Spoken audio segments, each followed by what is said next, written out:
My name is Rob St. Michael, and I'm an owner of furniture stores, one in Minnesota and 3 in North Dakota. I was working in Botno, North Dakota, and I do remote broadcasts for the gentleman who owned the furniture store.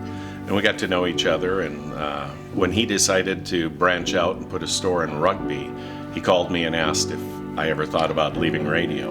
And somehow I ended up managing a furniture store for him for 10 years, and then he gave me the opportunity, which I owe a lot to him, gave me the opportunity to buy it after 10 years.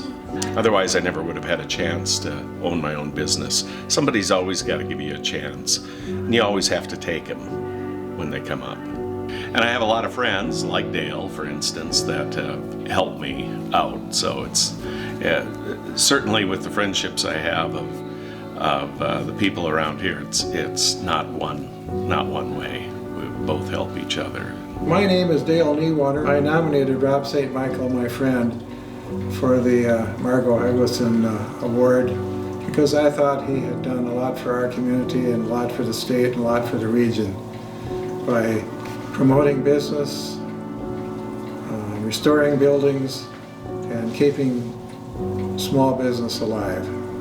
I've had a couple of successes with buildings up and down Maine. Can't stand to see an old building deteriorating, and I always think something can be done about it. Too often in these small towns, people get a hold of buildings and they like to use them for storage, or they let them sit empty, and you really have to work to try and get somebody in them and lights burning.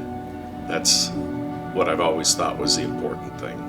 And then, since he didn't have enough to do, then he bought the building that Ashley's in. And in Ashley's case, she was going to open up a store, and that's what we need. So I'm Ashley Berg, owner of Main Street Boutique downtown Rugby. I'm right across the street from St. Michael Furniture, which Rob owns. He bought it, he completely gutted it, tore down the buildings in the back. Like, to me, he put in the start work, which is a lot. I mean, for a business owner to be able to buy a building and remodel it, that first part was a lot of work that he put into it. And in the scheme of it, I will say, didn't overcharge for doing it either.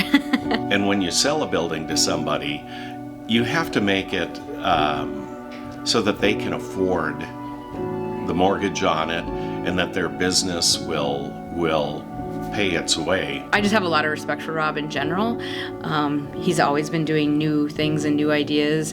Also, as a business owner, he's welcome to the idea of coming to him and asking, like, hey, I have this idea, or hey, I'm working on advertising. What would you recommend if I'm going to do this, this, and this? Of course, he's going to say all of it. But Rob sweats. I've never seen a man sweat like Rob does. He changes shirts 2 or 3 times a day because he sweats and he works. I'm going to work harder than anybody else that works for me, and I'm going to show them that I'm not afraid to work. And Rob can see the future in these buildings, and he puts his heart and soul into these projects that he does. He is also a loving and caring person for this community. Rob does just do so much for the community. He sponsors things and he doesn't think twice about it. If it's the chamber or a sporting event, St. Michael Furniture is willing to help out. Margo would be pleased to honor Rob St. Michael.